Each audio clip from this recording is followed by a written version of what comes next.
surprising bands to hit the mainstream in the last 3 years was New York City's Fun. I say surprising because, well, before What Will Be Their breakthrough track hit the mainstream in 2011, they were pretty much unknown with their debut album Aim and Ignite not even making a dent on any major musical charts. But that all changed when the Fire Nation attacked. When they released We Are Young, the first single from their second album, Some Nights. But before I get into that, I should probably go a little into the band's history. Fun was initially formed in early 2008 when lead singer Nate Roos and multi-instrumentalist Andrew Doss' original band The Format broke up. They then recruited fellow musician and future guitar player Jack Antonoff and began writing songs together. After the aforementioned failure of their debut album, they would sign to Fueled by Ramen in 2010, and after touring with Panic! At the Disco in 2011, would release Some Nights. The album did well, peaking at number 3 on the American album charts, number 1 on the American alternative and rock charts, and number 5 on the Canadian album charts. Now with all that out of the way, let's address the elephant in the room that is the album's first single, We Are Young. Tonight, we are young, so let's set the world on fire, we can burn brighter.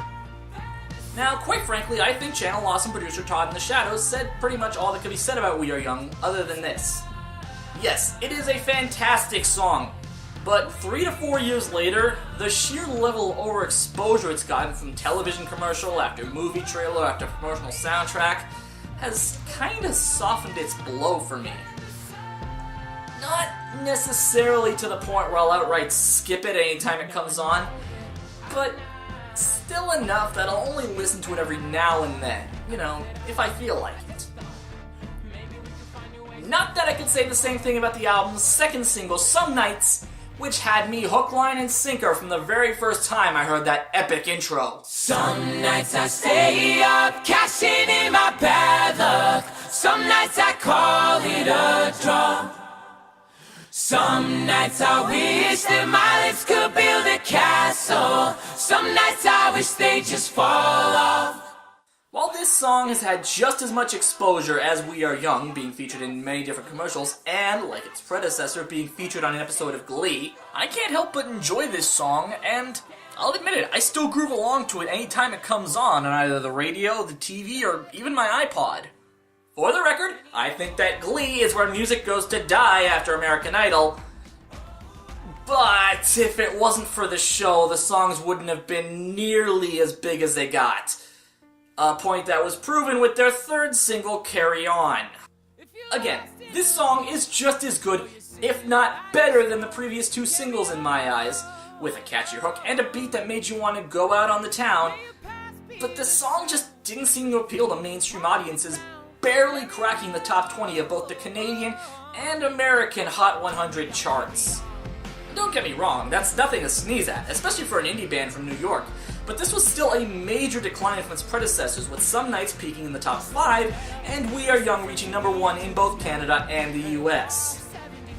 So with all that out of the way, I guess there's really just one question left to ask. What did I think of it? Quite frankly, outside of the singles, I don't think it has much to it. I don't know if it's the overexposure the band has had since their breaking out in late 2011, early 2012, or if the music just flat out doesn't appeal to me as much as the more distortion-heavy rock I prefer to listen to. But when listening to the full album, I found myself skipping through any song that wasn't the first 3 singles. Does this mean that I don't think you should buy the album? Hell no.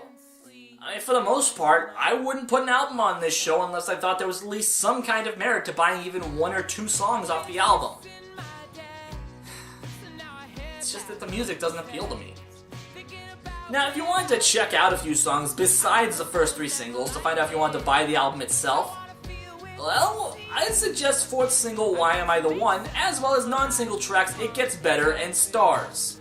The latter 2 show off more of a hip-hop and electronic style that some people might find interesting. Not me personally, but clearly enough people to make these guys really big. Some Nights is available for purchase off of iTunes and Amazon. For alternate recommendations, I'd probably suggest anything by fellow alternative acts that managed to crack through the top 40 at one point or another, Imagine Dragons, The Killers, or Neon Trees. Between those three bands, you should find something that you like.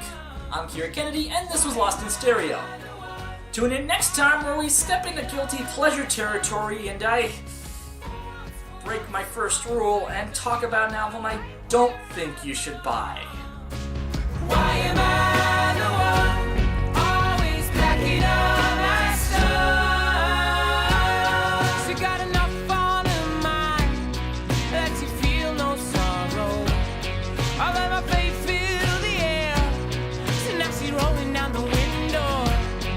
Never been one to hold on, but I need a last scratch, so I ask if she remembers when she used to come and visit, man. We were fools to think that nothing could go wrong. Go on, go on, go on, if you were thinking that the worst is yet to come. Peanut butter disaster.